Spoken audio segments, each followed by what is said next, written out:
Hello, class. Welcome to our very first online lecture in our new online course. You may be asking yourselves, why does Professor Feeney look this ridiculous? Well, I gotta tell you, I've been worrying with all of this home sequestration. I've been cooped up with my family. I can't get to a barber, and my hair just turned white on me. Well, seriously. Remember, as we've been discussing all semester, your first job in a speech is to grab your audience's attention. And I hope I have done that for you by talking about organizing the body of your speech. The body contains the substance of the speech. It's where all the research goes. Dad, is that my wig? Yeah. I need it. I have an online interview tonight, and I need to grab their attention. Thank you. Oh, dear. Well, I guess I've gotten everybody in my family with the spirit of the principles and elements of public speaking, whether it be my speech to you now, whether it be my son's job interview, or my wife's trials are online now. And so let's continue. Like I said, the research goes into the body, but the introduction draws people in, and the conclusion is your recap. So let's talk about the elements of the body. You start by telling your audience the specific purpose of your speech to inform you about. Now, the central idea is to define that thing that you are talking about. And the main points are the features of, elements of, uses of, dangers of, benefits of, whatever, the thing, your subject. The main points can be made in chronological order, causal order, problem-solution order, topical order. It's entirely up to you. But more than anything, the body is about orderly thinking. Start somewhere and go to its logical conclusion. And 3 to 5 points works best. Beyond that, your audience won't retain a lot. And give each point about the same time. Now, within the body of that speech, you're going to want to use connectives. They're like signposts that move your audience along from one point to the next. Otherwise, all you're giving them is a wall of words, and their eyes will glaze over. You have transitions, which could be like, for example, now that we have, and then you introduce the next point. Or, so far I have spoken about, and now we will. Or, keeping those points in mind. So what it does is it just cues up to your audience the fact that we're moving from point 1 to 2 or 2 to 3 and so on. And then if you give your audience internal previews, that segments the body of the speech and makes it more accessible to your audience too. For example, you could say, if you're discussing our favorite topic, ferret breeders, in discussing the economic plight of ferret breeders, we will stop to consider how it is compounded by excessive regulation. Or you can do internal summaries, which would sound like this. Let's pause now and consider all of the obstacles ferret breeders face today. And then you recap your points thus far. And then signposts tell the audience where you are in the speech. For example, the first cause, that's your first point. The final cause, that is your final point in the body. We will move on to, that's going from point to point. We will end up with, that's reaching your last point. Now, in chapter 10, that was chapter 9 we went over. In chapter 10, the beginning and ending of the speech. Now we're going to go to chapter 10, the beginning and ending of speeches. You have to get attention and gain interest. It Doesn't have to be with a silly wig, although if you want to wear a wig for your next speech, you're welcome to. But the beginning of a speech, the introduction, is like the first serve in tennis. It sets up that point. And the server who can give a wicked serve is at an advantage for winning that point. Well, if you can do a really engaging introduction, you're at an advantage for grabbing and holding your audience attention. So, as you first walk to the podium, you establish command of the room by being silent until your audience quiets down and is attentive. Now, as you launch into your introduction, you could establish that they have skin in the game, such as, "This could happen to you," or "What if this happens to you?" In other words, what you're talking about is something that is impacting their everyday lives, which I would say ferret breeding does not, neither does having a backyard meteorological post. But for a lot of the topics you could cover, like for example, you could cover social distancing in a time of pandemic, then that would be very appropriate. You could startle your audience. For example, if you were giving a talk on sexual assault, you could begin with something like, "Now guess which one of you in this room today will be sexually assaulted during your lifetime." Or you could arouse curiosity by asking a question. What would you think if? What would you do if? Or you could begin with a quotation. If we go back to a backyard weather observatory, you could quote Bob Dylan, where he said, "You don't need to know, you don't need a weatherman to know which way the wind blows." Famous quote for people of my generation. And then you say, but you don't you don't need a weatherman because you can build your own backyard weather observatory and be your own weatherman. Or you could tell a story, like the first time you snowboarded, or test anxiety, and the techniques you use for controlling your mind based on a story about your own experience of being nervous giving a speech. And visual aids can be used in the introduction too. They can be used throughout the speech. But why not start with a startling visual aid? What if you were going to do a speech on the threats to our public discourse on the internet, Russian bot farms and all that? You could start with a deep fake and really startle the audience by telling them this is a fake video and they're being planted on Facebook all the time now. Or if you were going to talk about rescuing pets, you could start by showing one of those awful videos of a suffering animal like Sarah McLachlan likes to do in her commercial for rescuing animals. And animals do need to be rescued. I rescued this feller on the side of the road in Delaware about 8 years ago. So, whichever you choose, establish your topic and move on to the body. At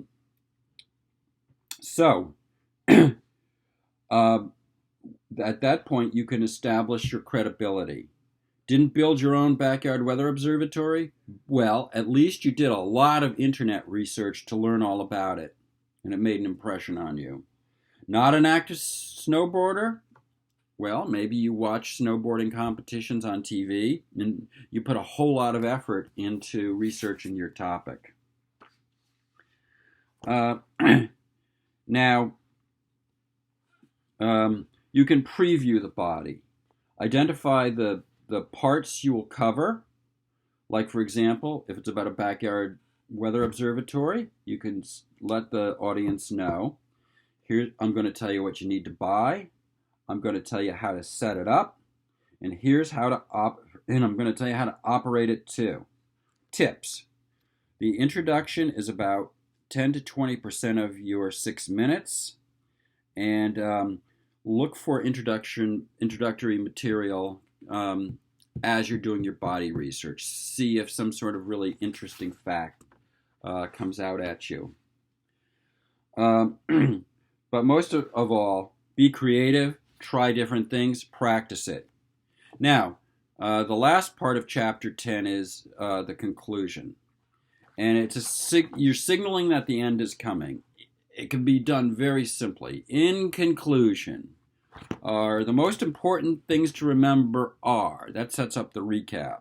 So your choices are, summarize your speech, end with a stirring quotation, if you would like. That's a good way too. Like Martin Luther King did when he talked about the promised land and going to the top of the mountain. He said, and I may get there ahead of you, and he was assassinated a day later, so it suggests he almost knew something. Or make a dramatic statement. When Charlton Heston, as president of the NRA, gave an address at their annual convention, he said, the only way the government will ever take my firearms is out of my cold, dead hands. And it was so moving that it not only did it electrify the audience then and there, it became a bumper sticker. And a visual aid can be used in a conclusion. If it's about snowboarding, you could end with one of those videos done from a helmet video camera of somebody going down a wicked steep slope on their snowboard, and you can end by recapping how much fun it is. But the tips, go for something dramatic, look for good conclusion material as you're doing your research for the body, and keep it snappy. The last chapter we're going to talk about in this lecture is Chapter 15, How to Speak to Inform. You're going to convey knowledge and understanding. You're not advocating. You're going to be accurate and clear. Oh, it's my phone. I'm sorry. We are supposed to mute our phones in class. Well, this could be important. Hello? Donald Trump? Really? You want to talk to my son, Jarrett? All right. Jarrett! Yeah? It's the President of the United States. He wants to talk to you. Donald? Yes, hi. Oh, you watch my dad's lectures. Okay. Oh, you like them better than Fox and Friends. But you don't know why he's boring them with the importance of public speaking. Donald, public speaking is important. If you can't talk to the masses, you're a loser. Do you want to be a loser? Yeah, that's what I thought. Glad you understand. Oh, you want the wig? Talk to my dad. Okay. Call me after my broadcast. We'll discuss it. All right. Excuse the interruption. Like I was saying, when you're speaking to inform, you're not advocating. You're conveying knowledge and understanding. Be accurate and clear. Tell the audience what they need to know and make it so that it will interest them. To be entertaining to the extent that you can. Grabbing and holding their interest is your job as a speaker. Now, maybe you'll be speaking about objects. That would include people, animals, institutions. Now, you have to narrow it down to 6 minutes. So, you could talk about the Federal Reserve. I'm sure it fascinates all of you.